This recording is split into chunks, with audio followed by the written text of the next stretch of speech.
Bonjour. Bonjour mesdames et messieurs, bonjour chers amis. Vous allez prendre place et nous allons commencer la séance. Alors conformément à l'habitude, je vous parlerai en français et je projetterai des transparents en anglais. Alors si on peut avoir la régie, le premier transparent. Alors, eh bien, nous sommes dans une époque de crise. La crise mondiale qui touche à la fois les pays développés et les pays émergents. Et ce que nous voudrions donner aujourd'hui dans cette session, c'est un message d'espoir. Mais d'abord, je voudrais vous dire à quel point nous avons fait un itinéraire. La première conférence commence au moment du 50e anniversaire du CERN. Le CERN a dans sa constitution la science pour la paix. Et mettant ceci en pratique, les directeurs généraux ont commencé dès la fin des années 90 à ouvrir le programme expérimental, le LHC, aux États non membres. Et je vous dirais que le Maroc en a beaucoup profité. Donc nous avons fait, j'ai proposé de faire au moment du 50e anniversaire, une réunion dans laquelle nous élargirions le propos, pas seulement à la science fondamentale, mais aux besoins fondamentaux que sont l'eau, la nourriture, l'accès à la civilisation numérique, etc. Et assez naturellement, avec l'intérêt des Marocains, nous avons fait une conférence, la deuxième, à Casablanca, qui a été le début de toute une série. Nous sommes ensuite allés à Trieste, à l'Institut Abdus Salam.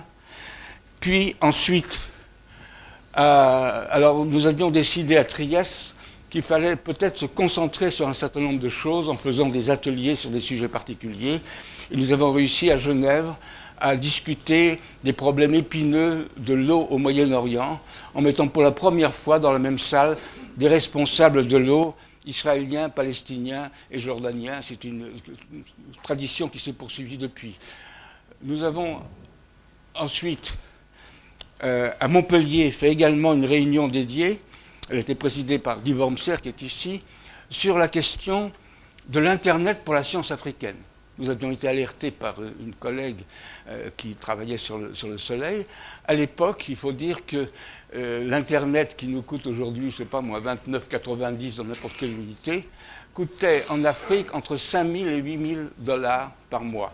Donc inaccessible. Sauf à quelques grandes organisations, etc.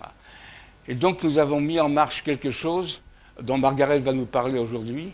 Nous avons transmis à l'Union européenne, c'était donc en décembre 2007, deux projets, un qui a pris le jour sous le nom d'Africa Connect, pour connecter l'alliance, en particulier Ubuntu-Net, la plus ancienne, avec le réseau géant européen. Et l'autre, c'était Axis qui est moins connu, qui consistait à éviter ce qui se passait à l'époque, c'est-à-dire si vous envoyez un email d'Afrique du Sud à Madagascar, ça passe par l'Europe. Si vous l'envoyez en Namibie, ça passe par les États-Unis. Et ça coûtait au continent africain 400 millions de $ par an. Et ceci a été remédié en mettant des communications peer-to-peer, des boîtes, etc. Et puis nous avons poursuivi. Nous sommes allés à Chania, dans l'île de Crète. C'était encore cette conférence Sharing Knowledge. Et puis ensuite, à Genève, là, nous avons fait une conférence dédiée sur la question des diasporas. Et vous pouvez voir sur le site la vidéo dans laquelle Sam Ting, prix Nobel américain-chinois, explique comment, avec Deng Xiaoping, il a obtenu qu'il y ait un échange entre les meilleurs des Chinois et les Américains. C'était un changement complet politique, et ceci a donné lieu à l'essor remarquable de la science et de la technologie chinoise. Mais ça, je ne veux pas entrer dans les détails, vous le verrez sur le site. Et puis, nous sommes allés en Jordanie, dans un site merveilleux au bord de la mer Morte. Et puis ensuite à Malte, encore un site historique. Et enfin, en Tunisie, l'an dernier, à la Marsa. Et finalement, nous revenons ici au Maroc. Alors, au fil des années, qu'avons-nous fait? Eh bien, nous avons créé un réseau de 500 personnes qui appartiennent à 45 pays différents.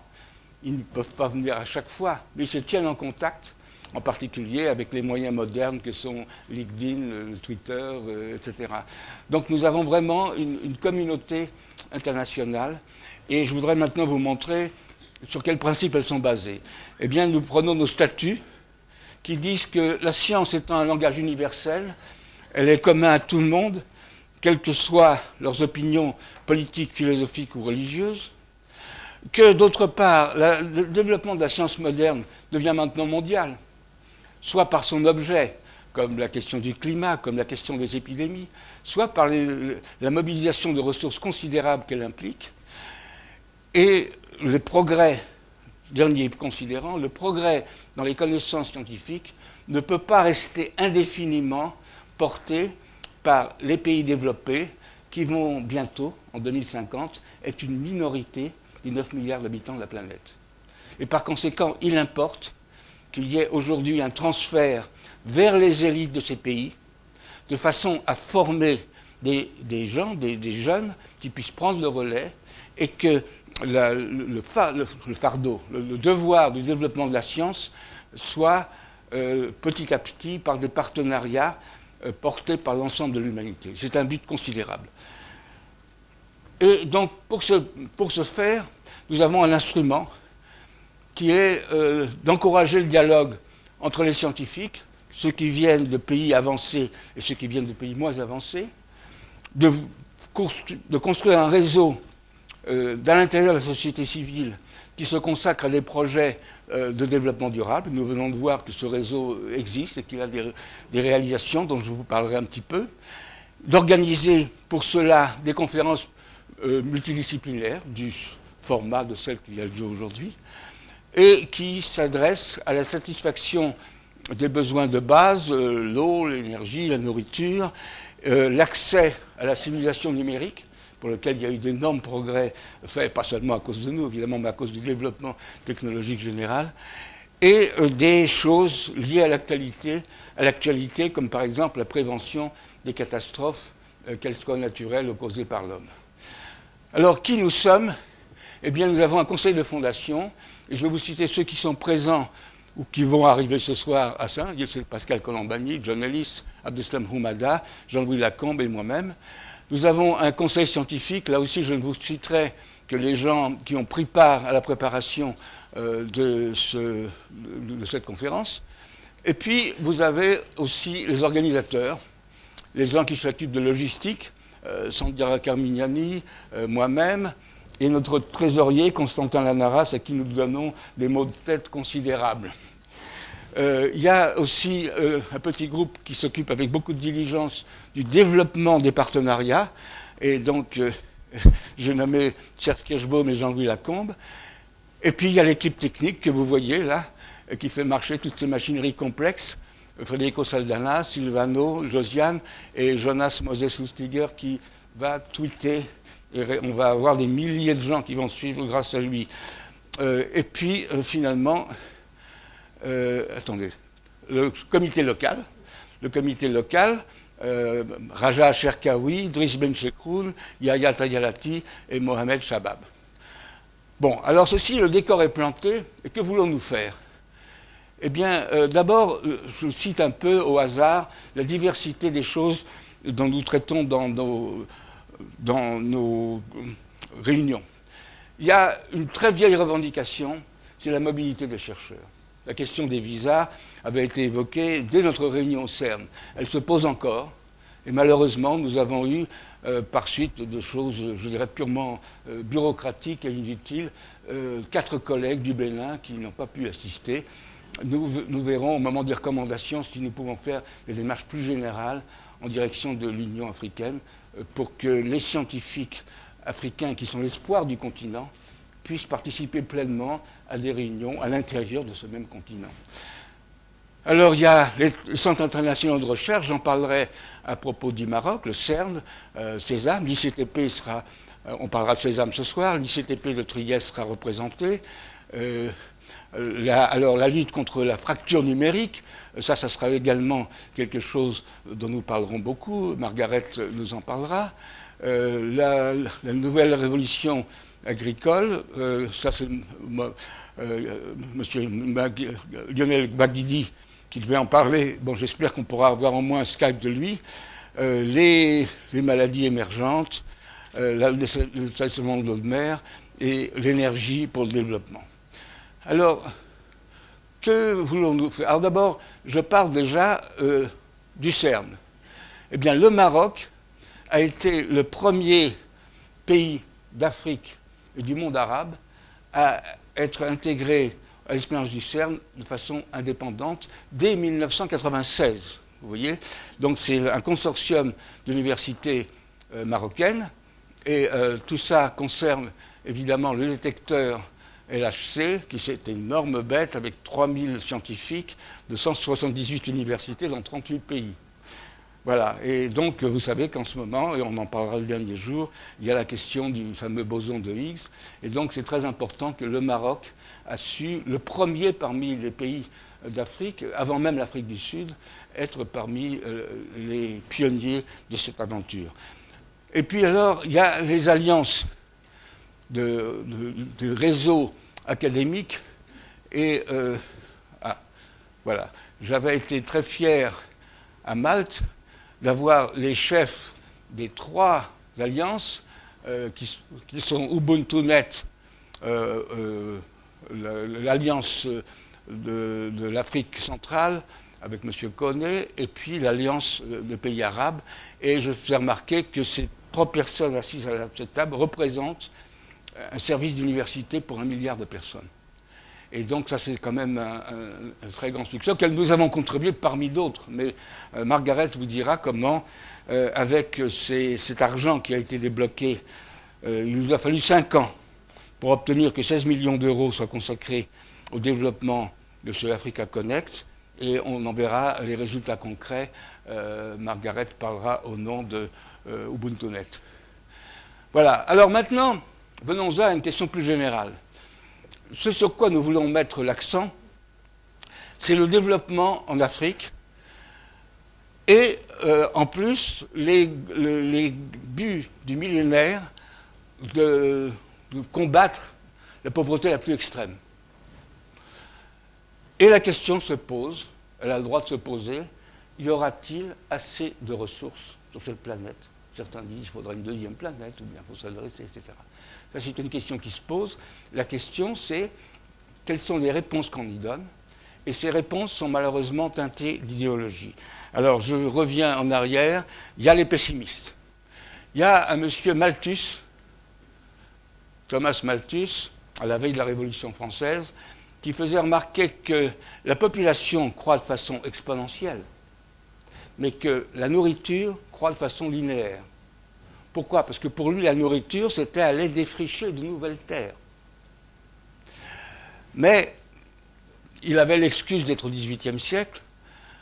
Par contre, il y a eu quelqu'un, monsieur et madame Anne Ehrlich, en 1968, qui ont écrit le Population Bomb et qui disent c'est trop tard, en 1968. Il va y avoir des millions de personnes qui vont mourir de faim parce qu'il n'y aura pas assez à manger. Voilà. Et donc, ils voulaient un programme autoritaire de limitation des naissances de la bombe de la population. Bon, ça a eu beaucoup de succès, mais ils avaient tort. Parce que la technologie peut intervenir pour augmenter les rendements. Et il y a un monsieur, je ne sais pas pourquoi ça ne marche pas, ça. Ah oui, alors, monsieur Norman Borlaug, qui a le prix Nobel de la paix, a réussi à développer, c'est le père de la Révolution verte, il a développé des variétés de maïs et de blé à haut rendement. Et en fait, entre 65 et 70, les rendements du blé en Inde ont doublé, Inde et Pakistan, et ont sauvé 1 milliard de personnes de la fondation, de la famine. Et donc, voilà comment se pose le débat. Alors, les optimistes, eh bien, je vais en citer 2. Il y a d'abord quelqu'un qui est un ingénieur italien génial, qui a travaillé à l'Institut IASA et qui a opposé le Club de Rome, qui voyait les exponentiels, à ce qu'il pensait, à ce qu'il voit une courbe logistique. C'est-à-dire, vous voyez, c'est une courbe en S. Ça démarre comme une exponentielle, et après ça, ça se sature. Et donc, vous voyez que dans la vie réelle, toutes ces histoires d'exponentielle, invivable, etc., finalement, ne se réalisent pas. Et ça a même un pouvoir prédictif qui est mal expliqué, mais enfin, c'est un fait. Et puis, vous avez M. Julian Simon, moins connu, qui a écrit en 1981 un livre qui s'appelle La ressource ultime, qui dit que la ressource ultime, c'est l'ingéniosité humaine, qui permet de trouver des substituts. Bon, ce n'est pas absolu, mais on sait bien, par exemple, que si vous avez une richesse finie, comme le cuivre, eh bien, pour le transfert des données, vous pouvez remplacer ça par du silicone, par de la fibre optique. C'est du sable, là, il y en a plein. Et donc, il y a pas mal de choses comme ça. Monsieur Simon a même fait un pari resté célèbre avec Ehrlich, en disant à Ehrlich, ben voilà, cite-moi 5 matières premières et on va voir combien ça va coûter dans 20 ans. Eh bien, il a gagné son pari, et les $1000, il a fallu que Ehrlich lui envoie un chèque de $570 parce que le prix des matières premières avait baissé. Voilà. Et donc, de quel côté sommes-nous? Eh bien entendu, ça ne vous étonnera pas, nous sommes du côté des optimistes. Nous pensons que le progrès dans les technologies peut aider le développement et combattre la pauvreté. Ce n'est pas facile. Vous le verrez, il y a des tas de problèmes, mais c'est exactement là-dessus que nous voulons travailler dans les 3 prochains jours. Alors, pour terminer, je voudrais remercier nos partenaires. Vous en voyez les noms ici. Areva, la Fondation ADS, le CERN, le CNRS, Nexans, Alstom, RTE, l'ICTP, et puis finalement, de façon assez inattendue, Procter & Gamble, parce que John Ellis, qui fait partout des exposés pour le grand public sur le boson de Higgs, leur a dit, bah, écoutez, quand même, c'est commercial, etc. Et ils ont dit, on ne peut pas vous donner de film, mais on peut faire don à une charité. Donc nous avons reçu une petite subvention des alumni de Procter & Gamble. Voilà, bah, écoutez, je vous remercie. À bientôt. Continuons.